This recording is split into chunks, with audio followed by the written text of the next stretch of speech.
یہاں ذرا اس بات کے اوپر جو وہ توجہ فرمائیں. اللہ تعالیٰ فرما رہا ہے کہ اس کتاب کی وجہ سے فلا یکن فی صدر کا، صدر سینے کو کہتے ہیں، آپ کا سینہ تنگ نہ ہو اس کی وجہ سے. یہ کیا وجہ ہو سکتی ہے؟ کیوں کتاب کی وجہ سے سینہ تنگ ہوگا؟ وہ اگلی بات آپ پڑھیں. لِتُنذِرَ بِهِ، کہ آپ نے اس کے ذریعے سے انذار کرنا ہے. نبی صلی اللہ علیہ وسلم انذار اور تبشیر یہ دونوں آپ کے فرائض تھے نا. انذار سے مطلب ہوتا ہے خبردار کرنا، وارننگ دینا، اور یہ نذیر سے انذار ہے. نبی صلی اللہ علیہ وسلم کی ایک شان کیا ہے؟ نذیر ہیں. نذیر ڈرانے والے کو کہتے ہیں. ڈرانے والا کچھ اور معنی میں بھی استعمال ہوتا ہے، خبردار کرنے والا. جس طرح ایک اسکول ٹیچر ہے نا، وہ اپنے طلبہ کو خبردار کرتا ہے، تو اس کو ڈرانا بھی کہہ سکتے ہیں. فیل ہو جاؤ گے، خجل ہو جاؤ گے، برباد ہو جاؤ گے، رسوا ہو جاؤ گے. ٹھیک ہے نا؟ تو یہ ہے نذیر.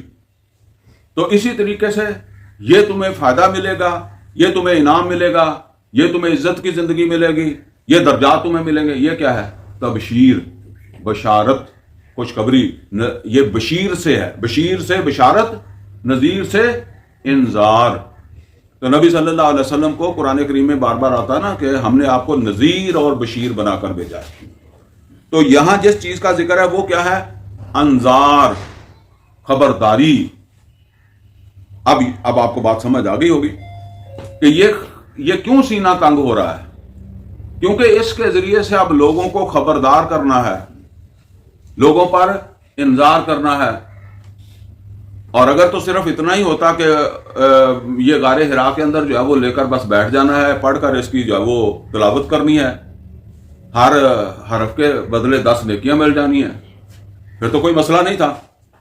یا کسی مدرسے کے اندر جو ہے وہ بیٹھ کر جو ہے وہ بس جو ہے نا وہ قرآن کو حفظ کراتے جانا ہے یا خود پڑھتے جانا ہے. ٹھیک ہے؟ یا کسی خانقاہ کے اندر جو ہے وہ بیٹھ کر جو ہے وہ بس کوئی اللہ کا ورد وظیفہ کرنا ہے، یا کسی جو ہے وہ مزار پر جا کر جو ہے وہ صرف دمالی ڈالنی ہے، یا اور اس طرح کے جو بھی پکھنڈ اس وقت معاشرے کے اندر جو ہے وہ موجود ہیں اسلام کے نام پر، دین کے نام پر.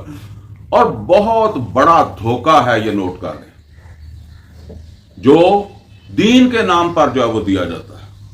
یہ ہے وہ کام جس کی وجہ سے آپ کا سینہ تنگ ہوتا ہے. اور اللہ کہہ رہا ہے کہ آپ کا سینہ تنگ نہیں ہونا چاہیے. کیوں ہوتا ہے؟ اگر غار حرا میں بیٹھے